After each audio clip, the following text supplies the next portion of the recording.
Social liberalism. Social liberalism developed in the late 19th century as an alternative to classical liberalism.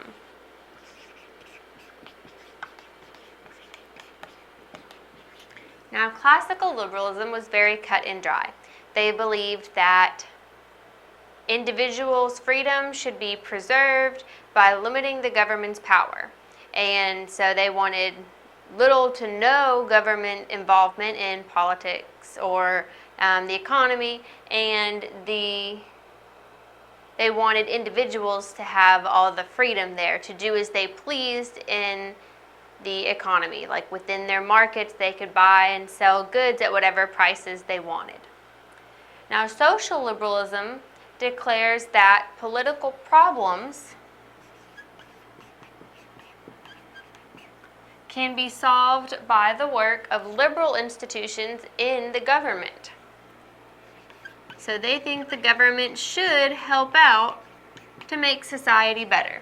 They still want individuals' rights and liberties, but they want the government to help to make sure people are getting a fair life. Social liberalism's goal is to balance individual freedom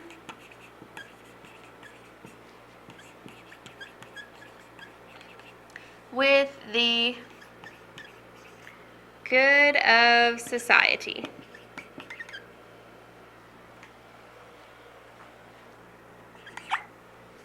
Unlike the classical liberals, social liberals believe that the government should exercise some influence in the economy, and that it should extend some basic welfare services to the people. So this is a big difference from classical liberals, many of whom thought that they shouldn't help the poor people at all. They should just let things naturally go as they would, and if that meant that the poor people died due to disease and starvation, then so be it. It would keep the world from becoming overpopulated. And some people did have those kind of harsh views that were proponents of classical liberalism.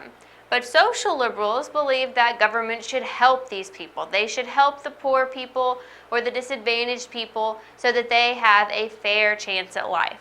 And so they think the government should extend some basic welfare services to the people.